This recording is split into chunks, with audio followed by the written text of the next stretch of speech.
No one remembers the screams of Viking slaves. Their names were forgotten, their stories buried, and their suffering hid behind the roar of longships. But if you look closely at Viking history, the darkest part isn't the battles. It's what happened after them. People imagine Vikings as fearless warriors, charging into storms and fire with pride. But behind every hero sung in their sagas, dozens of silent figures stood in the shadows. They worked the farms, rowed the ships, built the homes, dug the graves, and most of them were slaves, the thralls. Their stories rarely survive, yet they shaped Viking life more than any king. Still, one question refuses to disappear. What did it truly mean to be owned by a Viking in a world where freedom was everything? And what happened when a thrall tried to fight back? To the Vikings, freedom wasn't just a right. It was honor, identity, and survival. Losing it was worse than death, and thralls were everywhere. Captured in raids, bought in markets, born into chains, a warrior could wake up free, and by nightfall, belong to another man. But here is the twist. Slavery in the Viking world was not simple cruelty. It was a system built on fear, control, and constant uncertainty. A newly captured thrall never knew what fate awaited him. Some were marched to farms, where winters froze their fingers stiff. Some were sent to coastal villages, forced to drag fishing nets across icy waters. Others vanished into households where their lives depended on their master's mood.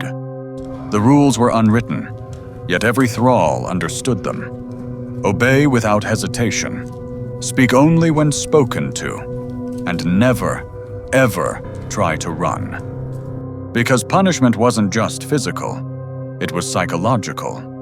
A thrall might be chained for days in the cold, watching smoke rise from a warm hall he wasn't allowed to enter. He might hear laughter on the other side of a wall, knowing he was never meant to share it. In some homes, thralls lived beside their masters, not as equals, but as tools. They cooked the meals, tended the fires, nursed the children, repaired weapons, and kept the household alive during harsh winters. Sometimes, when a master trusted a thrall, he allowed him to sit closer to the fire, not with the family, but close enough to warm his hands. These small moments were dangerous, because a thrall who felt hope could become unpredictable. And the Vikings feared that more than anything. Thralls rarely rose up, not because they lacked courage, but because the world around them offered almost no way out. The forests were endless, the winters deadly, the villages watchful, and other Vikings would capture a runaway just to sell him again. But still, rebellions were whispered in corners. A thrall sharpening a knife just a little too long. A group of them pausing work when the master wasn't looking. A quiet glance exchanged, the kind that said, "Not today, but maybe soon." Those moments were small, fragile, and filled with tension, because a single mistake could cost them everything. Every village had a story of a master who crossed the line, one who beat his thralls too harshly, one who treated them like animals, one who forgot that desperate men do desperate things. In one such tale, whispered between farmers, a master returned late from a feast, drunk, angry, cold wind tearing at his cloak. He dragged a thrall from his work and accused him of laziness. The thrall didn't resist. He couldn't. He simply looked at the ground, waiting for the blows. But something changed that night. Not in the master, in the other thralls who watched. A silent agreement formed. A line had been crossed so deeply that fear no longer outweighed pain. For days afterward, the master sensed something had shifted. He noticed the way the thralls avoided eye contact, the way their whispers fell silent when he entered a room. He didn't know it yet, but he was already a dead man walking. When the storm finally came, it wasn't loud. No battle cries, no clash of steel, only footsteps on dirt. They chose a night when the wind howled too loud for anyone to hear. A night when even the dogs were afraid to bark. The master didn't die quickly. Thralls rarely had the chance to fight with weapons, and their hands were rough tools of desperation. By morning, the village found him in the animal pen. No one asked questions. No one wanted to know the details. Because deep down, everyone understood. A man who controls others walks a thin line.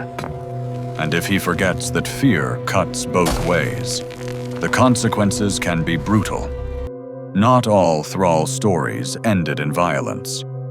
Some earned their freedom by years of loyalty. Others were freed when their masters died. A few bought their way out by saving every scrap of silver they ever touched. But freedom wasn't the end. A freed thrall still carried the scars of his past, scars that shaped how he walked, talked, and trusted others. Some never escaped the feeling of being watched, even long after no one cared. One of the darkest parts of Viking slavery was its silence.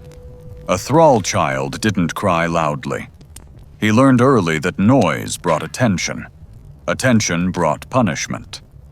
Some masters treated thrall children with care.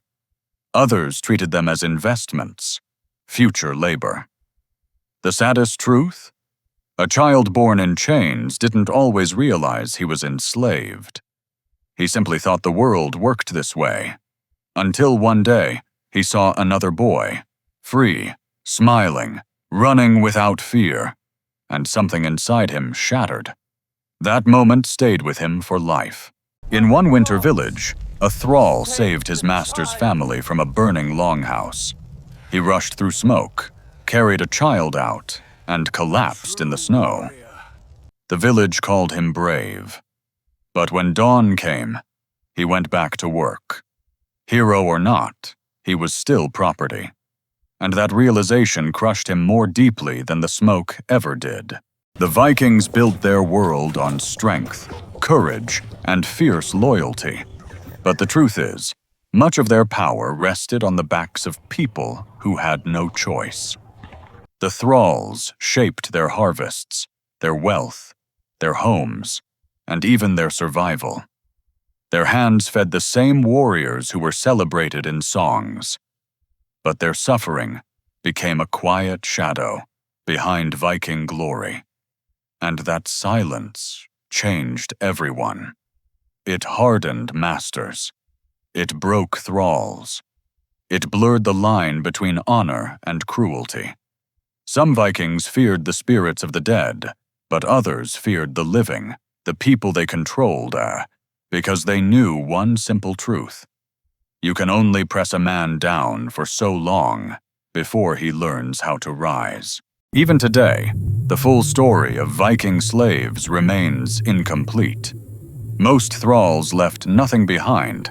No graves with names, no carved stones, no sagas. Just silence. And maybe that's the most haunting part. Because somewhere in that silence lies the truth. Vikings never wanted the world to hear. The people they feared most weren't their enemies. They were the ones already standing inside their homes. And the question lingers. If those voices could speak now, what would they say about the world that kept them quiet?